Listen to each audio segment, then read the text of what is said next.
I clutched my thin coat tightly while desperately trying to stabilize my newborn baby against my chest.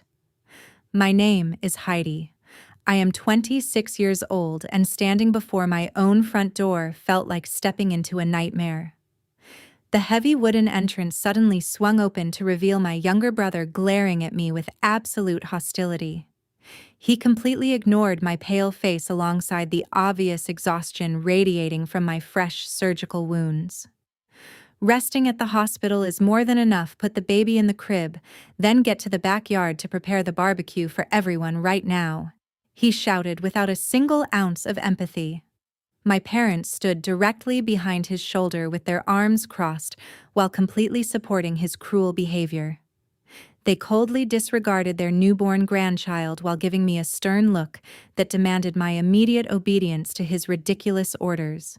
A sharp stabbing pain flared through my lower abdomen as I instinctively took a step backward to protect my fragile infant from their aggression. Losing the last shred of his patience, my younger brother aggressively lunged forward with his hands outstretched to violently snatch the baby away from my chest.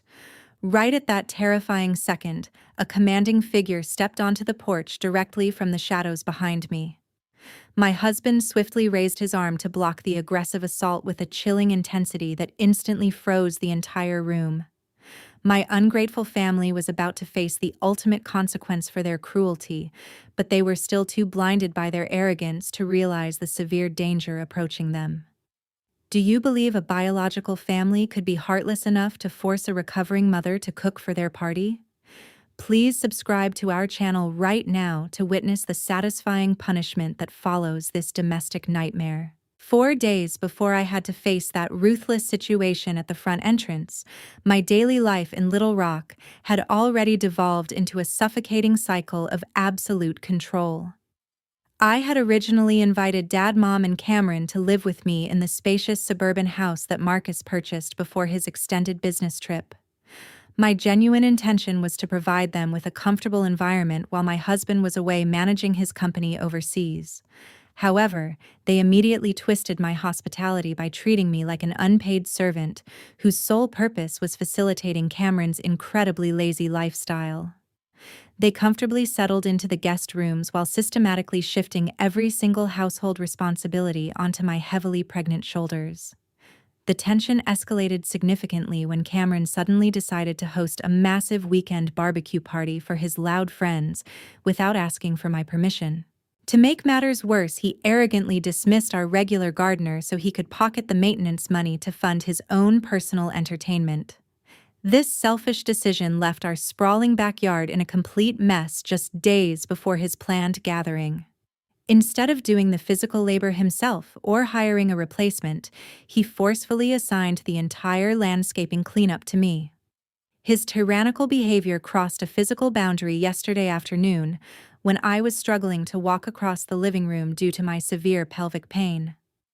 Cameron aggressively grabbed my upper arm and pulled me forward with a shocking amount of force to demand my immediate compliance. "Heidi, get to the backyard and work right now since I am not hiring anyone to clean up. You are doing it all for me." He shouted the cruel words directly into my face while tightening his painful grip on my skin. He showed absolutely zero concern for the obvious fact that I was already in the final month of my pregnancy and could barely stand upright without feeling immense pressure. Instead of protecting their vulnerable daughter from this blatant physical abuse, Dad and Mom fully enabled his tyrannical outbursts while sitting comfortably on the shaded patio. They watched with cold indifference as I desperately tried to catch my breath under the sweltering Arkansas sun. Mom even stood up from her expensive lounge chair to strictly supervise my movements while pointing aggressively toward the heavy supplies stacked near the garage.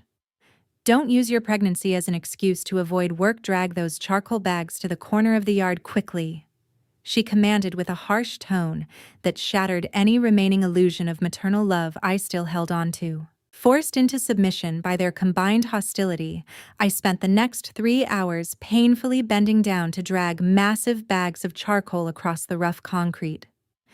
Every single movement sent agonizing cramps through my swollen belly, while my biological family casually sipped iced drinks nearby. The devastating physical consequences of their extreme exploitation finally manifested during the middle of that exact same night.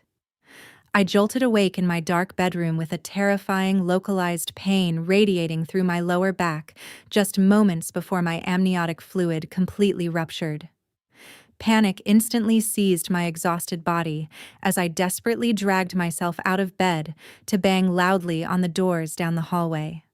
I screamed for Dad, Mom, and Cameron to help me reach the emergency room because the contractions were coming incredibly fast. In a display of unimaginable cruelty, I heard the distinct sound of their bedroom doors locking from the inside while they intentionally ignored my desperate pleas for medical assistance.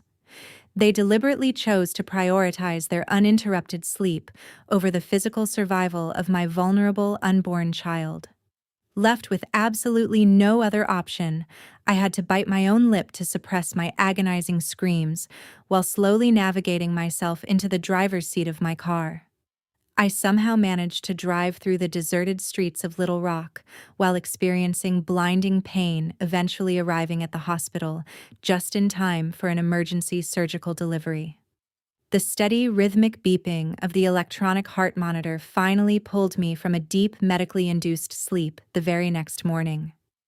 I slowly opened my heavy eyelids to find myself completely alone inside the sterile recovery room, while my fragile newborn rested safely inside a nearby medical incubator. Watching my tiny infant breathing peacefully through the transparent plastic walls filled my broken heart with an overwhelming urge to protect this innocent life from their toxic influence. My tired eyes frantically scanned the quiet hospital ward with a growing sense of absolute disbelief as I realized not a single member of my biological family had bothered to visit me. They had known exactly where the ambulance took me last night, but deliberately chose to abandon me during the most vulnerable moment of my entire adult life. The painful silence of the medical facility was suddenly broken by my mobile device vibrating continuously on the cold surface of the small bedside table. I cautiously reached over with trembling fingers while ignoring the sharp sting in my lower abdomen to discover a massive flood of hostile text messages sent directly from Cameron. He completely ignored the terrifying reality that I had just undergone a major emergency abdominal surgery to demand my immediate return to our suburban residence. His digital words lacked any shred of human empathy as he furiously commanded me to leave the hospital bed just to prepare the raw meat for his upcoming gathering. "If you do not come back to grill the meat right now, then do not ever return to this house again," he threatened through the glowing screen with absolute malice. The sheer level of his calculated cruelty escalated even further when another notification instantly popped up to directly attack my fundamental capability as a new mother. "You cannot even handle basic household chores, so how are you going to keep that child because you are honestly so useless?" The next message read to maximize my emotional trauma. A profound wave of despair washed over my exhausted body as I desperately tapped the screen to dial Mom while hoping to find a tiny shred of parental compassion. She answered the phone call after several long rings with an incredibly irritated tone that instantly made my stomach churn with terrible anxiety. Before I could even articulate my immense physical pain or mention the survival of my newborn infant, she abruptly ended the conversation with a remarkably cold excuse. She explicitly stated that she was far too busy arranging heavy folding chairs for the upcoming backyard guests to waste her precious time dealing with my medical situation. Staring blankly at the disconnected call screen in my shaking hand, I felt a sharp stab of familial betrayal pierce through my chest, while another automated notification suddenly appeared. This specific financial alert came directly from my primary banking application regarding the supplementary credit card Marcus had specifically left behind to cover my emergency medical expenses. Dad had deliberately bypassed my digital authorization to completely drain the remaining financial limit just to purchase a massive outdoor stereo system for the weekend barbecue party. He purposely utilized the exact funds meant to secure my hospital stay to ensure Cameron's loud friends would have premium musical entertainment during their careless celebration. The agonizing physical soreness radiating from my fresh surgical incision suddenly felt entirely insignificant compared to the absolute devastation crushing my emotional stability in that quiet room. My biological relatives had explicitly proven through their coordinated actions that they viewed my entire existence as nothing more than an unpaid servant and a highly convenient financial resource.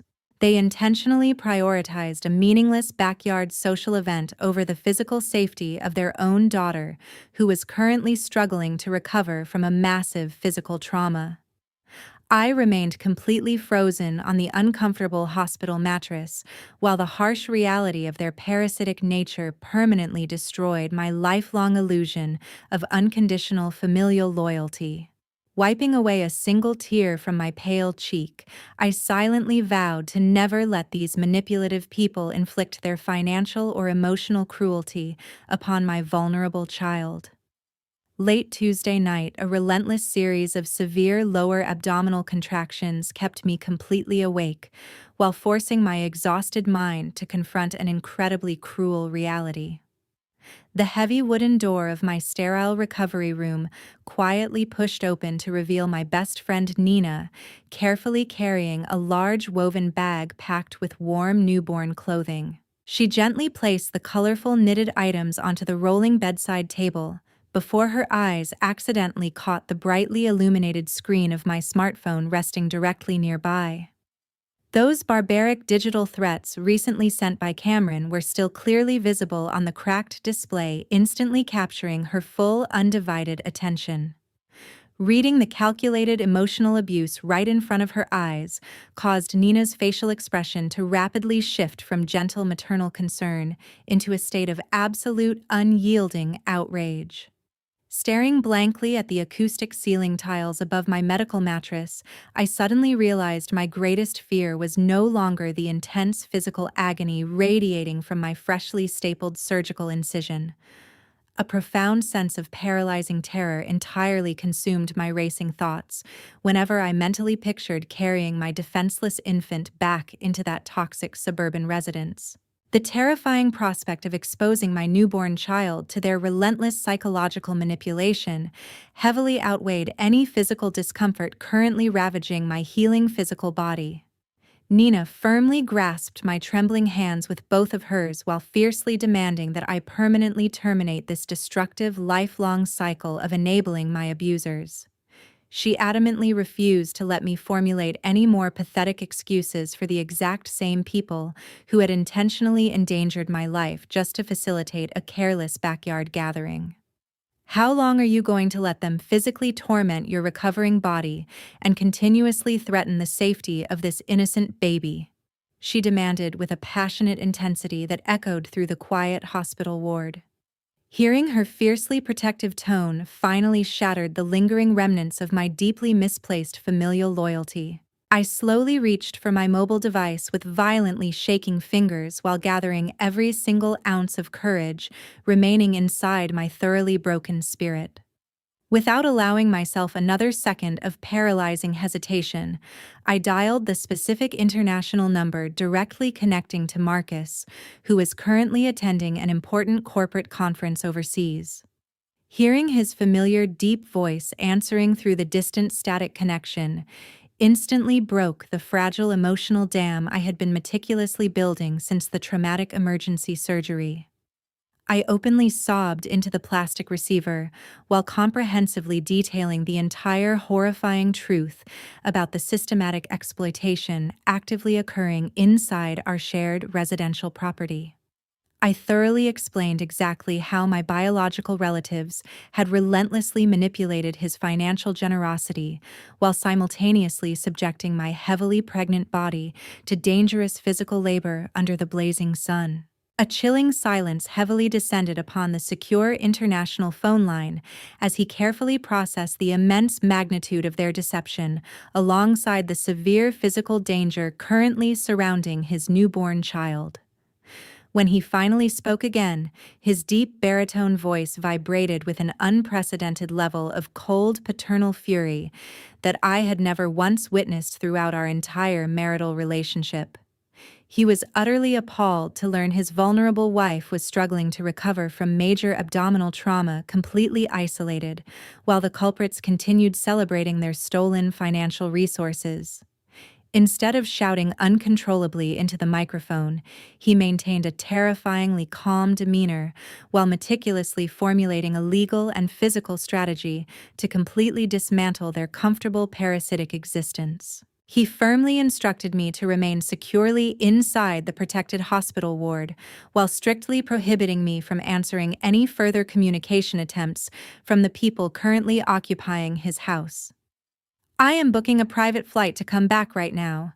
You must absolutely not tell them anything regarding my travel schedule, he commanded with absolute, undeniable authority. I carefully wiped away my lingering tears against the rough hospital blanket while holding tightly onto an incredibly comforting sense of genuine protection. The oppressive darkness previously filling my isolated medical room slowly began to dissipate as I finally secured a highly capable ally willing to ruthlessly defend my fragile child against my own toxic bloodline. By Thursday afternoon, the complicated discharge paperwork was finally completed inside a completely deserted maternity ward. Walking through the quiet hospital corridors felt incredibly isolating because absolutely nobody from my biological family bothered to show up. The administrative cashier delivered another humiliating blow by confirming my supplementary credit card was entirely declined at the billing terminal. The harsh fluorescent lights of the hospital lobby illuminated my absolute disgrace as I was forced to rely entirely on my friend. "Your card has been declined due to exceeding the allowed limit, ma'am," she stated with an apologetic tone that made my stomach churn. Knowing Dad had successfully drained the entire account balance just to purchase unnecessary entertainment equipment for Cameron left me feeling completely powerless. Nina immediately stepped forward to cover the massive medical bill using her personal debit card without a single second of hesitation. She carefully gathered my meager belongings into a woven bag before physically supporting my weakened body across the expansive concrete parking lot. I clutched my sleeping newborn tightly against my chest while attempting to ignore the sharp pain radiating from my fresh surgical incision. Settling into the passenger seat required immense effort since my core muscles were completely severed during the emergency delivery procedure. The silent vehicle ride back to our suburban neighborhood felt agonizingly slow as Nina carefully navigated through the heavy afternoon traffic. Every single bump on the uneven asphalt sent fresh waves of torment through my healing abdomen, despite my desperate attempts to brace myself against the doorframe. My severe physical discomfort was quickly overshadowed by a growing sense of profound dread as we slowly approached my residential street. Turning the corner into my familiar neighborhood block instantly revealed the sickening reality of their absolute betrayal unfolding right on my property. The deafening sound of electronic bass music assaulted my ears while a thick cloud of barbecue smoke drifted lazily over the wooden fences. Dozens of unfamiliar vehicles lined both sides of the road, indicating Cameron had invited half the city to his ridiculous gathering. My own relatives were actively hosting a massive celebration using my stolen financial resources while completely disregarding my recent near-death experience. Hearing the loud, joyful cheering echoing from the backyard ignited a massive fire of resentment deep inside my exhausted soul. "Are they really grilling meat and throwing a wild party while you just had a C-section?" Nina asked with absolute disgust dripping from every single syllable. The incredibly cruel contrast between their extravagant celebration and my broken physical state finally shattered my last remaining illusion of family loyalty. Instead of pulling directly into my crowded driveway, Nina intentionally parked her sedan several houses down the street to carefully assess the chaotic situation.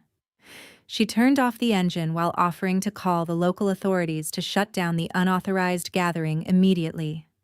Declining her generous offer, required a massive amount of mental strength because I knew calling the police would only delay the inevitable confrontation. This was a deeply personal battle requiring me to look directly into their eyes without any external authorities fighting my battles for me. I needed them to witness the exact physical damage they had inflicted upon my body before Marcus arrived to deliver the final judgment. Taking a deep breath to steady my trembling legs, I slowly pushed open the heavy passenger door to step onto the sunlit pavement. The humid afternoon air smelled strongly of roasted garlic rubbing spices, which only reminded me of the cruel labor they had previously forced upon me. I carefully adjusted the soft blanket wrapped tightly around my infant before beginning the excruciatingly painful walk toward my own front porch. Every agonizing step forward solidified my unwavering resolution to permanently remove these toxic parasites from my life, regardless of our shared bloodline. Approaching the wooden stairs leading to my main entrance felt like marching directly into a hostile battlefield, completely unarmed, but entirely ready for war. Returning exactly to that terrifying fraction of a second on our front porch, Marcus firmly wrapped his incredibly muscular hand entirely around Cameron's wrist, right before those aggressive fingers could possibly touch my vulnerable newborn infant. The physical confrontation escalated immediately upon the sunlit concrete steps, when my furious husband forcefully shoved the aggressively outstretched arm backward, using an immense amount of raw physical strength. This completely unexpected defensive maneuver instantly destroyed Cameron's arrogant momentum while sending him stumbling dangerously backward until his heavy leather boots violently hit the rough gravel driveway. The previously hostile atmosphere surrounding our main entrance instantly transformed into a suffocating vacuum of absolute terror for my systematically abusive relatives who never anticipated this sudden intervention. Although the deafening electronic bass music continued echoing loudly from the crowded backyard speakers, Dad and Mom immediately lost all their terrifying confidence upon recognizing the disastrous arrival. Their completely pale faces perfectly mirrored the sudden horrifying realization that the actual legal owner of this residential property had returned home significantly earlier than anyone could have ever expected. Marcus deliberately positioned his tall, imposing frame directly in front of my exhausted body to create an impenetrable physical shield, protecting both his recovering wife and fragile child from any further psychological harm. He glared downward at the cowardly man cowering nervously on the scattered stones, before delivering a chilling verbal warning that commanded absolute, undivided attention from every single guilty person present. Try touching my newborn son one more time because I will personally break your arm immediately without a single second of hesitation. He growled with a terrifyingly low baritone voice that easily overpowered the distant party music. Without giving his stunned targets any opportunity to formulate their usual pathetic excuses, my husband loudly ordered all three deeply guilty individuals to immediately retreat inside the house to face their inevitable consequences.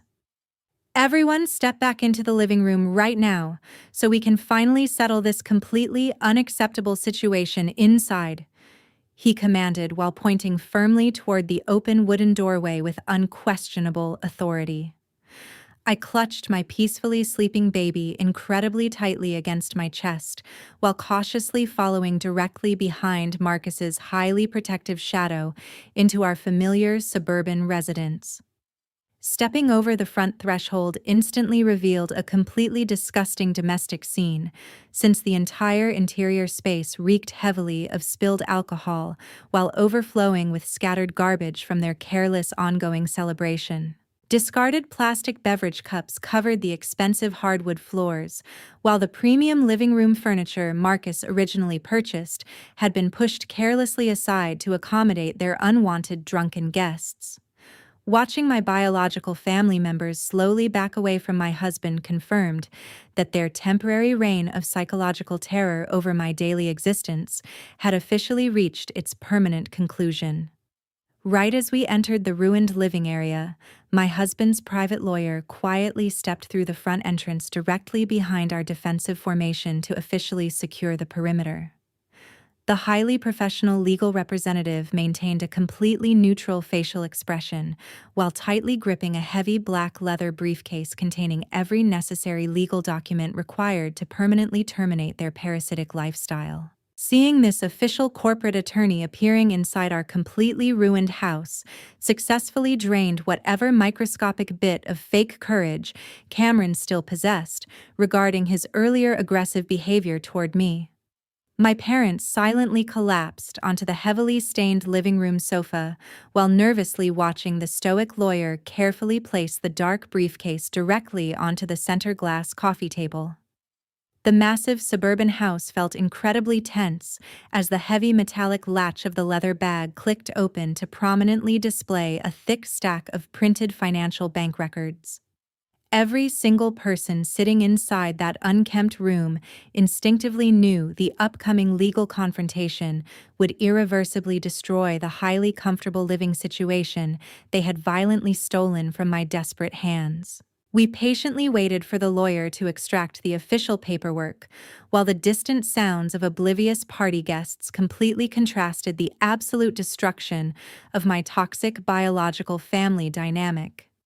Exactly 15 minutes later, the obnoxious music blaring from the backyard was abruptly silenced, while a suffocating blanket of absolute quietness descended upon the entire unkempt living room. Marcus maintained a terrifyingly stoic expression as he forcefully gestured for Dad, Mom, and Cameron to sit together on the stained leather sofa. Instead of showing any immediate remorse for his disgusting behavior, Cameron instantly straightened his back to argue with a shockingly arrogant tone of voice. He aggressively claimed his inherent right to utilize my husband's financial resources while insisting that I possessed a mandatory obligation to serve the entire family. She is my older sister. This house has money, so I will use it since she has a responsibility to cook and serve us all, he shouted with absolute unearned confidence. The very moment Cameron finished his delusional rant, the lawyer decisively reached into his black briefcase to extract a thick stack of official financial statements. He slammed the printed bank records firmly down onto the center glass coffee table with a sharp sound that echoed throughout the messy room. These detailed documents provided undeniable physical evidence that Dad and Mom had been systematically draining my supplementary medical funds to finance their own luxurious lifestyle. The financial reports clearly illustrated how they had intentionally stolen tens of thousands of dollars meant for my surgery to purchase unnecessary entertainment equipment. Witnessing their secret betrayal exposed in such a cold, professional manner caused their defiant attitudes to transform almost instantly into desperate panic. Mom began sobbing uncontrollably into her hands while frantically begging Marcus to consider our shared biological bloodline before taking any legal action. She desperately pleaded for him to ignore their recent cruelty while claiming they only had honorable intentions regarding my personal development as a woman. Marcus completely shattered her pathetic excuses by pulling out his own mobile device to play the audio recordings of the hateful messages Cameron sent. He read every single word of the barbaric threats to ukjote my fundamental rights as a mother while I was thop recovering inside the hospital ward. The room remained completely silent as the chilling reality of their coordinated psychological abuse was laid bare for everyone present to witness. Marcus stared directly into their guilty eyes with a level of profound disappointment that made even the arrogant Cameron look toward the floor in shame. Is your twisted version of family loyalty forcing a woman who just had a C-section to prepare a barbecue party for you? He asked, with a voice vibrating with righteous anger. The absolute magnitude of their selfishness was officially confirmed when Dad attempted to shift the blame entirely onto Cameron while trying to save his own comfortable living situation. He argued that he was merely a passive observer who followed his son's lead because he wanted to keep the peace inside our shared residence. Marcus refused to let them utter another deceptive syllable while he stood up to deliver his final irreversible verdict regarding their future in his house. He clearly stated that his ownership of the property was absolute, while emphasizing that he had zero tolerance for manipulative parasites who endangered his wife. I am officially terminating your residence here because I refuse to harbor any heartless liars who would treat their own flesh and blood like a servant, Marcus declared, with a finality that signaled the end of their comfortable parasitic existence. The crushing weight of their imminent homelessness finally began to sink in as the lawyer began preparing the official eviction notices right in front of them. Cameron sat frozen in absolute disbelief while realizing his days of effortless luxury and cruel manipulation had reached a permanent and highly deserved conclusion. I held my infant tightly while watching the people who were supposed to protect me struggle to formulate one last lie to save themselves from the consequences. Their coordinated attempt to exploit my vulnerability had officially backfired, while my husband stood firmly by my side as an impenetrable wall of protection. The very next morning, the rhythmic clattering of suitcase wheels against the gravel driveway signaled the permanent conclusion of a cruel and parasitic era. Marcus maintained a stony expression while his private attorney supervised every single movement made by Cameron Dad and Mom as they frantically packed their personal belongings. My husband strictly prohibited them from taking anything of significant value that had been purchased using his hard-earned financial resources during their stay. They were forced to leave behind the expensive electronics and designer items they had arrogantly acquired while neglecting my medical survival. Marcus personally confiscated every set of house keys and vehicle transponders before officially canceling every supplementary credit card previously under their control. This decisive action pushed all three of them out onto the public street to finally face the massive debts and legal consequences they had single-handedly created. I stood firmly on the front porch while clutching my newborn son tightly against my chest, watching their retreating figures through a cold and unyielding gaze. I silently promised my child that no one would ever have the power to touch him or inflict such profound emotional trauma upon our lives again. This storm within my family serves as a powerful testament that shared bloodlines never provide a valid justification for enduring systematic exploitation or financial manipulation. Accepting such toxic control does not encourage an abuser to change their ways.